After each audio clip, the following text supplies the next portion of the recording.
은혜 받으실 말씀은 민수기 11장입니다. 민수기 11장 24절부터 35절까지 말씀입니다. 제가 가진 성경으로 구약 성경 214면입니다.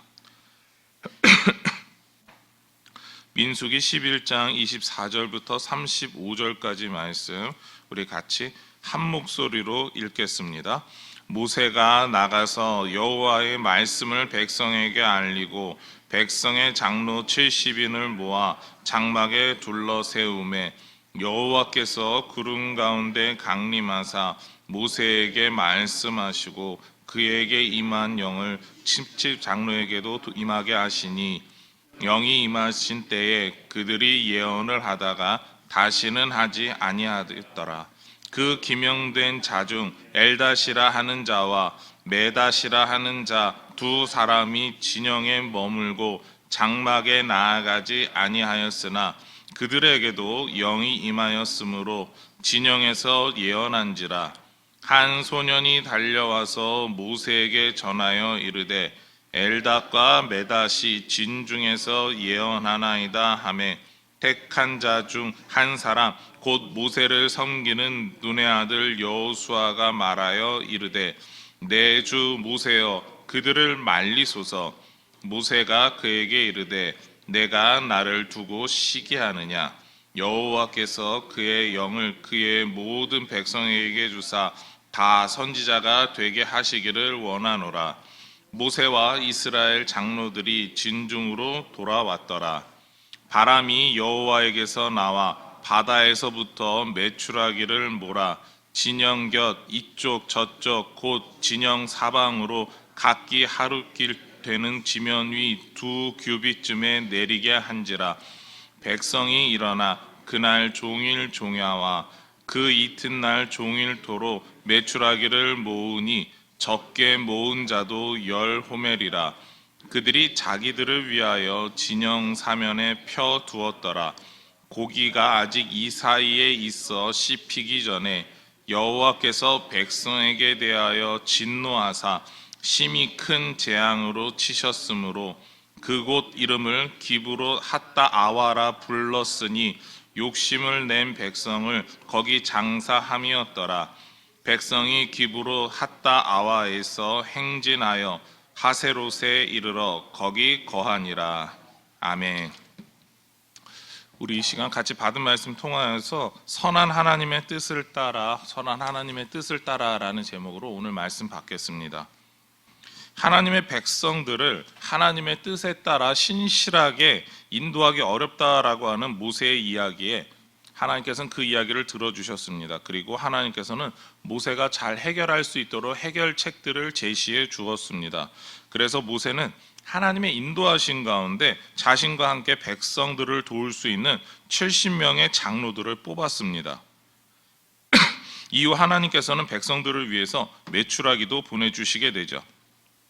하나님께서 모세의 기도를 들으시고 하나님의 사랑을 보여주셨습니다.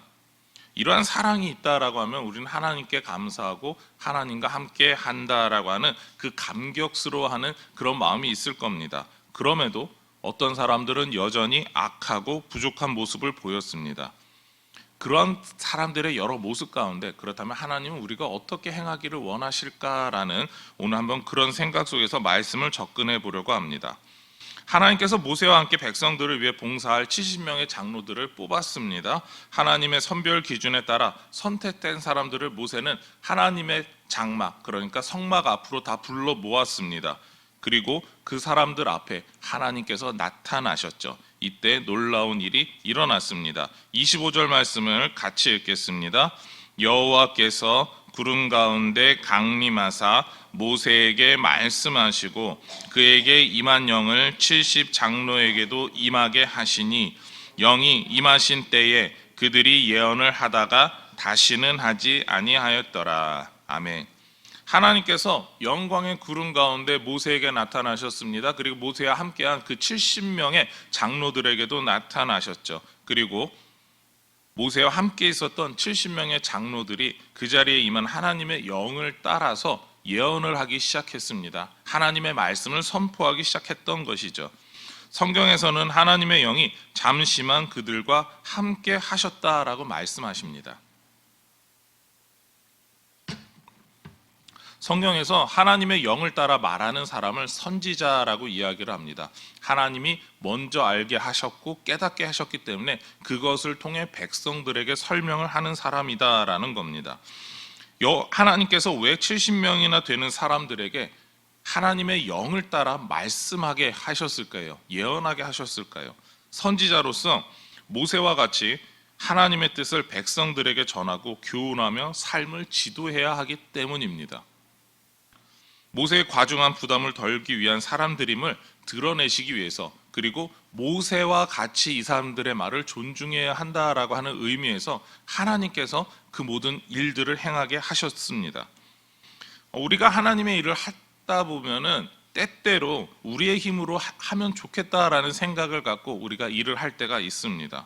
우리가 가지고 있는 달란트, 내가 할 수 있는 재능, 이런 것들을 통해서 우선 해결하려고 합니다. 심지어 내가 여지껏 해왔던 신앙적인 경험, 그리고 그 모든 것이 우선될 때가 있습니다. 하나님의 뜻이 무엇인지, 하나님의 생각이 무엇인지라고 하는 그런 구별을 짓기보다는 저는 이게 맞습니다. 하나님, 그러니까 제가 이게 맞으니까 제 뜻대로 하시면 안 될까요? 라고 하는 우리는 이상한 태도를 취할 때가 가끔 있습니다. 그런데 하나님께서는 그러한 때 우리의 힘만으로 할 수 없다라고 하는 것을 이야기를 하시죠. 그리고 오늘 말씀에서 이 70명의 장로들이 하나님 앞에서 하나님의 뜻으로 이야기를 했던 겁니다. 그렇습니다. 70명의 장로들을 세우는 과정이 하나님의 일을 하기 위해서는 하나님께서 공급해 주시는 힘으로 해야 한다라고 보여주었습니다. 그리고 그렇게 하는 사람들이 하나님의 뜻을 깨닫는 귀한 사람들이다, 이런 것을 또한 동시에 보여주셨죠. 하나님의 영으로 하나님의 말씀을 선포하는 놀라운 일이 이렇게만 끝났다면 그날은 상당히 은혜로웠을 겁니다. 그런데 70명 중에 2사람이 이 자리에 함께하지 않았습니다. 우리가 가진 생각이나 판단으로는 그 중요한 자리에 결석했으니까, 그 자리에 오지 않았으니까 이 사람은 장로로서 자격이 없구나라고 우리가 여지껏 해왔던 경험에 따라 판단할 수 있습니다. 빠졌던 사람의 이름을 직접 거명하고 있습니다. 바로 엘닷과 메닷이다라고 하는 사람이죠. 다른 사람들이, 그러니까 68명의 장로들이 모세와 함께 하나님의 성막 앞에서 예언하고 있을 때 이 사람들에게도 놀라운 일이 일어났습니다. 바로 하나님의 영에 잡혀서 이들도 동일하게 예언을 했던 것이죠. 백성들은 놀랐습니다. 하나님의 영이 임할 때 일어나는 일을 눈앞에서 바로 보고 있었기 때문이죠. 성막 안에 가 있고 많은 백성들이 가리고 있었다면 그런 일들이 일어나서 웅성웅성하면서 조금씩 퍼졌을 텐데, 진영 한복판에서 일어났기 때문에 사람들이 상당히 놀랐습니다. 그리고 그 모습을 본 어떤 사람들은 한 소년을 시켜서 바로 모세에게 알려 그 모든 현상이 일어났음을 보고하게끔 하죠. 그리고 한 소년이 여호수아를 먼저 만났습니다. 엘닷과 메닷이 예언한다라고 하는 거죠. 그런데 여호수아는 이 일에 대해 이렇게 반응했습니다. 28절 말씀입니다. 택한 자 중 한 사람 곧 모세를 섬기는 눈의 아들 여호수아가 말하여 이르되 내 주 모세여 그들을 말리소서. 여호수아는 엘닷과 메닷이 이곳에 오지 않았음에도 예언하는 일을 못마땅하게 여겼습니다. 하나님의 뜻대로 순종하고 있는 모세가 오라고 했는데 오지 않았다, 그것은 옳지 않다라고 여겼습니다. 그런 그들이 예언을 한다, 그것도 옳지 않기 때문에 저거는 말려야 한다라고 판단을 내렸던 것이죠. 여호수아의 말에는 그들이 왜 오지 못하였는가, 왜 참석하지 못하였는가에 대해서 관심이 없었습니다. 그들이 어쩔 수 없이 장막에 있을 수밖에 없는 상황이었다면 그것을 존중했어야 되는데 여호수아는 그런 존중을 할 생각이 없었습니다. 그냥 함께하지 않았어, 그들은 잘못했어 라고 하는 정말 단순한 생각으로 접근하고 있었죠. 이러한 여호수아의 태도에 모세는 이와 같이 말합니다. 오늘 말씀 29절인데요. 우리 함께 읽겠습니다. 모세가 그에게 이르되 내가 나를 두고 시기하느냐, 여호와께서 그의 영을 그의 모든 백성에게 주사 다 선지자가 되게 하시기를 원하노라. 아멘. 모세는 여호수아의 열심을 보았습니다. 하나님 앞에 거룩하고 열정적으로 일하려고 하는 그 모습을 보았습니다. 그것을 인정해 주었죠. 그리고 여호수아가 질투하는 감정을 다스리기를 원했습니다. 그러면서 모세가 표현했던 이야기는 모든 백성이 하나님 앞에서 다 선지자가 되어 하나님의 뜻을 말하기를 원한다였습니다. 다시 한번 말씀드리지만 선지자는 하나님의 뜻을 말하는 사람입니다. 하나님의 말씀을 선포합니다. 몇몇 사람들만이 하나님의 말씀을 선포하고 하나님의 뜻을 이야기하는 것이 아니라 모든 백성이 그렇게 되는 것이 마땅하다라고 모세는 이야기하고 있죠. 그러니까 지금 이 자리에 오지 않았더라도 하나님께서 장로로 택해 주셨으니까 그들에게도 동일하게 하나님 말씀을 주셔서 하나님의 뜻을 알게 해주셨다라고 하는 것이 모세의 첫 번째 답이었고요. 그 다음 더 나아가서 하나님께서 원하시는 것은 몇몇 사람들만을 위한 하나님의 말씀이 아니라 몇몇 사람들만이 하나님의 말씀으로 판단하는 것이 아니라 모든 백성이 자신의 삶을 스스로 돌아보아서 하나님의 뜻을 행하는 것이 오히려 맞는 일이다라고 하는 이야기를 하고 있습니다. 우리는 여호수아처럼 하나님을 향한 열심, 지도자를 향한 열심 때문에 하나님의 선한 뜻 가운데 그 일을 해야 한다라고 말하지만 종종 하나님의 선한 뜻이 무엇이냐라고 물어봤을 때 명확하게 이야기하지 못할 때가 있습니다. 우리의 판단에는 하나님을 사랑하는 우리와 함께 있지 아니하면 하나님을 사랑하지 않는 사람이야 라고 결론 내릴 때가 너무 많습니다. 모세는 이와 같은 태도에 경고합니다. 하나님께서 하나님의 모든 백성에게 다양하게 역사하시기에 우리는 그 모든 다양함을 인정해야 한다라는 거죠. 하나님께서 허락하시고 하나님께서 받아주셨다면 우리는 그에 대해서 평가하거나 말해서는 안 된다라는 겁니다. 그런데 이러한 태도는 많은 성도들에게 있어 왔습니다. 예수님의 제자들에게도 있었죠.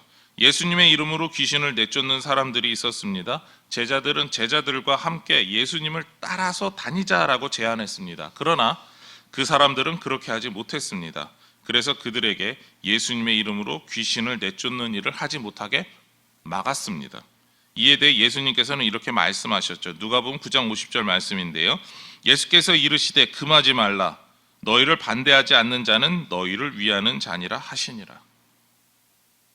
하나님의 뜻대로 행한다라고 하면 우리와 비록 같은 자리에 있지 않더라도 그들을 인정하라라고 하는 예수님의 말씀입니다. 우리 주변에 하나님의 뜻을 다양하게 섬기는 하나님의 사람들이 있습니다. 우리는 하나님의 말씀에 복음의 진리 앞에 어긋나지 않는다면 그 모든 사람들의 태도와 말과 행동을 포용할 수 있어야 합니다. 하나님께서 하나님의 뜻이 아님을 보여주시기까지 우리는 하나님의 뜻대로 행하는 그 사람들과 존중하며 함께할 필요가 있습니다. 하나님께서는 모세와 함께할 장로들을 세우신 다음에 고기를 달라고 하는 백성들의 불평과 원망에 대해 응답해 주셨죠. 바로 메추라기를 보내주셨습니다. 하나님께서는 셀 수 없게 많은 메추라기를 보내주셨는데요.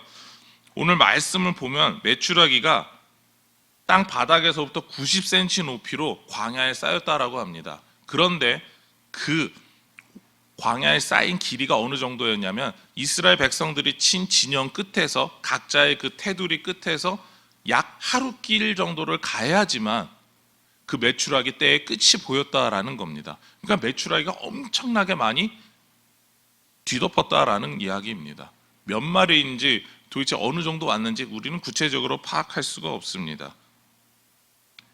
그런데 이렇게 하나님께서 풍성하고도 많은 메추라기를 보내주셨는데 이스라엘 백성들은 메추라기 떼를 보고 욕심을 내어서 잡았습니다. 32절 말씀입니다. 오늘 말씀 32절 말씀입니다. 백성이 일어나 그날 종일 종야와 그 이튿날 종일토록 메추라기를 모으니 적게 모은 자도 10호멜이라. 그들이 자기들을 위하여 진영 사면에 펴두었더라. 아멘. 가장 적게 모은 사람도 10호멜이라고 말합니다. 이것을 우리가 쓰는 단위로 바꾸면 약 2200리터 정도 된다라고 합니다. 2200리터라고 하면은 상당히 많은 양입니다. 이것 흔히 말하는 그 털이나 이런 것들을 좀 제하고 나면은 제가 추측하기에는 거의 한 700kg 이상, 1톤 사이 정도 되는 그 수많은 고기들이 있었다라는 겁니다. 상당히 많은 양입니다. 그것도 제일 못 거둔 사람이 그렇게 거뒀다라는 거죠. 그리고 백성들은 그렇게 자기가 먹지도 못할 것에 대해서 어떻게 했냐면 그 모든 것을 털을 뽑은 다음에 내장을 손질을 해서 그것을 펴서 말리기 시작했습니다. 생각해 보시기 바랍니다. 하나님께서 보내주신 메추라기 풍년의 이들은 하나님께 우선 감사하는 태도에 대해서 나오지 않았습니다. 도리어 메추라기가 이번 한 번만 하나님께서 주실 거야, 광야 생활하면서 그렇게 많이 주시지 않을 거야 라는 판단 속에서 메추라기를 엄청나게 많이 잡았습니다. 과도하게 잡았죠. 그리고 그것을 펴서 말리기 시작했습니다. 우리가 알고 있는 육포나 반건조로 만들어서 오래도록 보관하기 위해서입니다. 제 개인적으로는 1인당 한 마리씩만 보내주셔도 우리가 오늘날에 뭐 치킨 1인 1닭 하는 그 느낌으로 그걸 잡아먹으면 됐었는데 이 사람들은 엄청나게 욕심을 냈던 겁니다. 그럼에도 왜 하나님께서 이렇게 메추라기를 많이 보내주셨을까요? 하나님께서 항상 우리의 생각보다 풍성하게 주시는 분임을 알려주시기 원했습니다.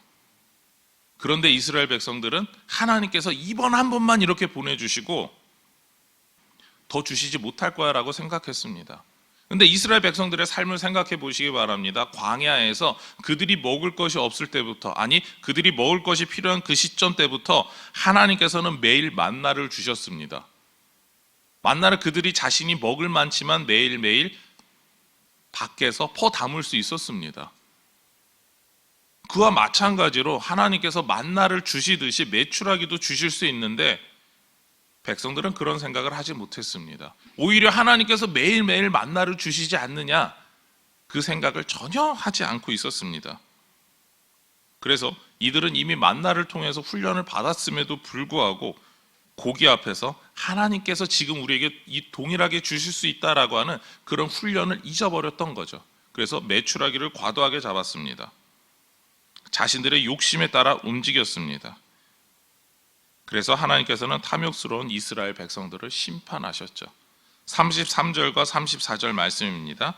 고기가 아직 이 사이에 있어 씹히기 전에 여호와께서 백성에게 대하여 진노하사 심히 큰 재앙으로 치셨으므로 그곳 이름을 기브로 핫다 아와라 불렀으니 욕심을 낸 백성을 거기 장사함이었더라. 아멘. 하나님께서 이스라엘 백성들의 탐욕을 심판하셨습니다. 그렇게 수많은 것들을 욕심낸 사람들, 그 사람들의 어떤 사람들인지는 모르지만 그들의 일부가 그곳에서 바로 하나님 심판에 의해서 죽었습니다. 그리고 그 수많은 사람들을 그곳에서 장사 지내게 되었죠. 그래서 메추라기를 잡아서 욕심내어 먹다가 죽은 사람들을 묻은 땅을 기브로 핫다와, 바로 탐욕의 무덤이다라고 부르게 되었습니다. 하나님께서는 광야 생활을 시작한 이스라엘 백성들의 필요를 매일 채워주셨습니다. 그러나 이스라엘 백성들은 이것을 금방 잊어버렸습니다. 하나님이 선하게 돌봐주신다라고 하는 걸 잊어버렸기에 받은 심판입니다. 우리가 살다 보면 오늘 말씀에 나온 사건들처럼 그 70인의 장로를 뽑고 그리고 또한 이 메추라기를 받는 이 사건들처럼 우리가 하나님의 선한 뜻이 무엇인가를 우선하는 일이 놓칠 때가 있습니다. 내 눈에 보이는 대로, 내 마음이 가는 대로 판단하고 결론을 내리죠. 왜 하나님께서 이와 같은 일을 결정하시고 행하시는지에 대해서 우리는 말씀을 통하여 묵상하지 않습니다. 그냥 이걸 또 왜 이런 일이 일어났을까? 우린 불평하거나 원망할 수 있습니다. 불평 원망하다가 하나님의 심판을 받는 이스라엘 백성과 우리의 다른 모습이 무엇이 있을까요? 하나님의 인도하신 가운데 하나님의 풍성함을 매일 받으면서도 우리는 그 하나님의 선한 뜻을 생각하기보다는, 하나님의 선한 뜻에 순종하기보다는 우리는 욕심을 내고 있습니다. 그래서 하나님께서 원하시는 것이 무엇인가에 대해서 고민한다면 우리는 하나님의 선한 뜻에 순종하며 어떠한 일이 벌어지든 간에 하나님의 뜻에 맞추어서 살아가야 한다라고 하는 것이 우리의 바른 삶의 태도입니다. 그러나 이스라엘 백성들은 그렇게 하지 못했습니다. 여러분들은 어떻게 하시기를 원합니까? 오늘 여러분의 삶에서 일어나는 일들 가운데 내가 알던 일과 내가 세웠던 기준과 다른 일들이 있다면 그것이 하나님의 뜻에 따라서 무엇인가에 대해서 평가하고 판단하길 원하십니까? 아니면 내가 살아온 경험을 우선시해서 결론부터 내리고 불평과 원망을 하시기를 원하십니까? 저는 이스라엘 백성들과 같은 삶이 아니라 하나님의 선한 뜻이 무엇인지 먼저 구별하시는 그런 삶이 있기를 소망합니다. 우리의 경험과 판단보다 하나님의 말씀을 의지하시기를 소망합니다. 그래서 하나님의 선한 일을 행하시며 하나님의 선한 뜻 가운데 순종하며 승리하시는 모든 인천중앙공동체가 되기를 소망하며 축원합니다. 기도하겠습니다. 하나님 감사합니다. 우리의 삶에서 우리가 때때로 이해하지 못하고 받아들이기 어려운 일들이 참 많습니다. 그러나 그 모든 일들 가운데 우리 때때로 좋은 일이든 나쁜 일이든 그 가운데 하나님의 선한 뜻을 날마다 구별할 수 있는 그런 신앙의 성숙을 우리에게 주옵소서. 그래서 오늘 하루도 그리고 또한 우리가 주님 앞에 가는 그날까지 날마다 하나님께만 영광 돌리며 주님의 뜻만을 행하는 우리 모든 인천중앙 공동체가 되게 하여 주시옵소서. 이 모든 것 예수님의 이름으로 기도드립니다. 아멘.